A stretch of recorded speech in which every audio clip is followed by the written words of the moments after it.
Hi everyone, আসসালামু আলাইকুম। Welcome back to my channel.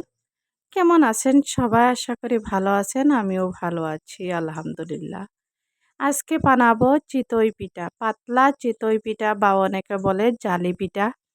খুবই সহজে অল্প সময়ের মধ্যে কিভাবে পারফেক্টভাবে বানিয়ে নেবেন জালি পিঠা।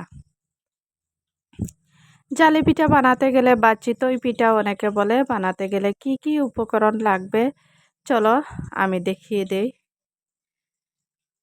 এইখানে আমায় নিয়েছি স্বাদ মতন লবণ আর অল্প পরিমাণ হলুদ গুঁড়া। হলুদ গুঁড়া দিয়েছি কালারের জন্য, ওইটা অপশনাল, আপনারা চাইলে দিতে পারেন, না চাইলে না দিতেই পারেন। এইখানে লাগবে এক বাটি নিয়েছি, ছোটো সাইজের বাটি দিয়ে আতের চাল। আতের চালগুলা কিন্তু আমি বাটির মধ্যে ঢালিয়ে দিয়েছি। এখন পরিমাণ মতন লবণ আর হলুদটা দিয়ে দিচ্ছি, দিয়ে চামচের সাহায্যে ভালোভাবে ম্যারিনেট করে নিব। শুকনো উপকরণগুলো আমি কিন্তু এখন ভালোভাবে মিশিয়ে নিয়েছি চামচের সাহায্যে। আর এখন দিয়ে দিব প্রায় 1 গ্লাস পানি। এইটা পানি দিয়ে কিন্তু চামচের সাহায্যে আবার ম্যারিনেট করে নিব। কাছে এবং দূরে, দেশ এবং দেশের বাহিরে যে যেখান থেকে আমার ভিডিওটা দেখছো বা রেসিপিটা দেখছো, সবাইকে অসংখ্য অসংখ্য ধন্যবাদ জানাচ্ছি।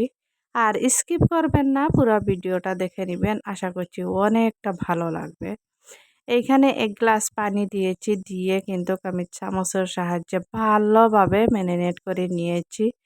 এখন কিন্তু আমি ভালোভাবে ম্যারিনেট করে নিয়ে দেখব কতটুকু পানি লাগবে। এখানে আমার আরও অল্প পানি লাগবে, আমি আরও অল্প পানি দিয়ে দিচ্ছি।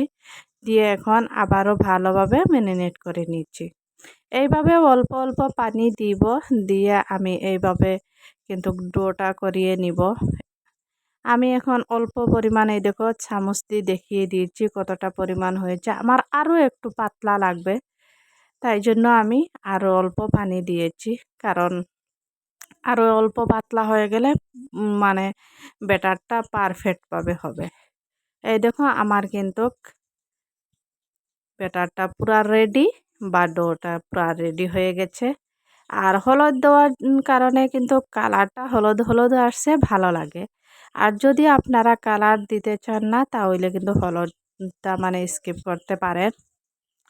আর এখন এইরকম একটা গোল চামচ লাগবে। আমি একটা গোল চামচ নিয়েছি, নিয়ে এই চামচ দিয়ে আরও কয়েকবার কিন্তু আমি ভালোভাবে নাড়িয়ে ম্যারিনেট করে নিয়েছি। নিয়ে এখন আমি কড়াইটা বসিয়ে দিয়েছি। অনেকে ভাববেন কিন্তু কড়াইটা অনেকটা কালো, প্লিজ কিছু মনে করবেন না, এটা লোহার কড়াই, এই কড়াইটা কালোই থাকে, কিনতে গেলে নতুন থেকেও কালো থাকে। এখন আমি 1 চামচ ডো দিয়ে দিচ্ছি, দিয়ে আমি ঢাকনা দিয়ে ঢাকিয়ে দিয়েছি 1 মিনিটের জন্য। এই জালি পিঠা বানাতে গেলে বেশি টাইম লাগে না, প্রায় 1 মিনিটে একটা পিঠা হয়ে যায়।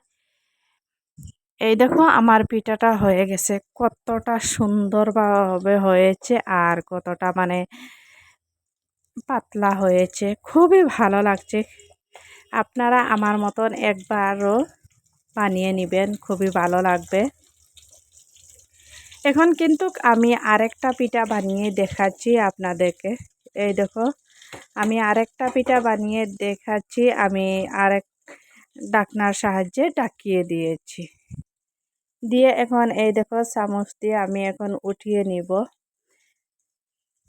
প্রথমে কড়াইটা কিন্তু বেশি পরিমাণ গরম করে নেবেন, তার কি নিচ থেকে লাগে না যায়। আর কড়াইটা যদি গরমটা কম হয়, নিচ থেকে লাগিয়ে যায়।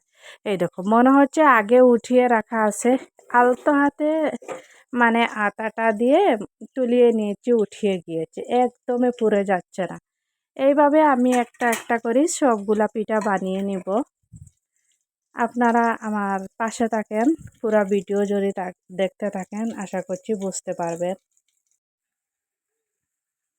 আর যারা আমার চ্যানেলে নতুন জয়েন হয়েছেন, প্লিজ চ্যানেলটা সাবস্ক্রাইব করে নেবেন আর একটা লাইক দিয়ে ভিডিওটা দেখা শুরু করবেন। শুরু থেকে শেষ পর্যন্ত দেখে নেবেন, আশা করছি অনেকটা ভালো লাগবে। আর একদমই স্কিপ করবেন না, পুরো ভিডিও দেখে নেবেন। আর এই সাথে আমি একটু একটু করে অনেকগুলা পিঠা বানিয়ে নিচ্ছি আর একটা বানিয়ে আমি দেখাচ্ছি। আমার এই পিঠাগুলো বানাতে না খুবই ভালো লাগছে, কিন্তু এত কষ্টও নাই, ঝামেলা নাই। একটা পিঠা বানাতে বেশি টাইম লাগে না, আর খেতেও কিন্তু দারুণ লাগে। এই পিঠাটা আমাদের আসামে কিন্তু মানে মধু দিয়ে খায় আর চায়ের সাথে খায়।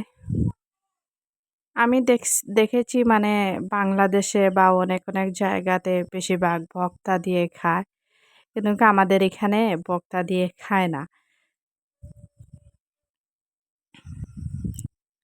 চায়ের সাথে বা মধু দিয়ে খায়। তাই জন্য আমাদের কাছে এরকমই ভালো লাগে, কারণ আমরা ছোট্টবেলা যেইভাবে খেয়ে আসছি সেইভাবে কিন্তু ভালো লাগছে।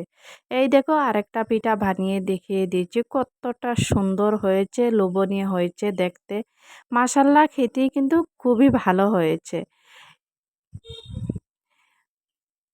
এক এক করে আমি কিন্তু অনেকগুলা পিঠা বানিয়ে নিয়েছি, আর সেই সাথে আপনাদের সাথেও শেয়ার করছি। অবশ্যই আপনারা দেখলে বুঝতে পারছেন কতটা লোভনীয় হয়েছে। আপনারা বাড়িতে অবশ্যই বাড়িতে একবার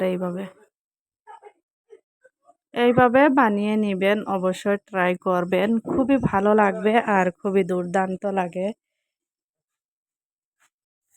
কাছের থেকে দেখিয়ে দিয়েছি, এই দেখো পিঠাগুলা কতটা সুন্দর হয়েছে আর কতটা। এই পিঠার নাম আমি জালি পিঠা কেন দিয়েছি, এই দেখো কতটুক জালি জালি সাইজের হয়েছে, দেখতে কিন্তু মাশাল্লাহ অনেকটা সুন্দর হয়েছে, খেতে খুবই টেস্টি হয়েছে। আপনাকে বলছি অবশ্যই বাড়িতে এইভাবে একবার বানিয়ে খাবেন, খুবই খুবই ভালো লাগবে আর খুবই স্বাদ হবে। ছোট বড় সবাই কিন্তু পছন্দ করবে। আমার মতন একবার অবশ্যই ট্রাই করে দেখবেন বাড়িতে। এইখানে আমি মধু নিয়েছি, আর আমি পিঠাগুলা একটু একটু করে ফালিয়ে মধু লাগিয়ে আমি ছেলে মেয়েকে দিচ্ছি, ওরা খাচ্ছে, বলছে মা খুবই টেস্টি হয়েছে। আর যেহেতু আমি প্রথমে বলছি যে আমাদের আসামে মধু দিয়ে বা চা দিয়ে খায় এই পিঠাগুলা, কিন্তু তাই জন্য আমাদের কাছে মধু দিয়ে চা দিয়েই ভালো লাগে। আপনারা অবশ্যই ভর্তা দিয়ে খাবেন এই পিঠাগুলা, ভর্তা দিয়েও ভালো লাগে, মাংসর সাথেই ভালো লাগে। ভিডিওটা এখানে শেষ করছি। সবাই ভালো থাকবেন, সুস্থ থাকবেন। আল্লাহ হাফিজ।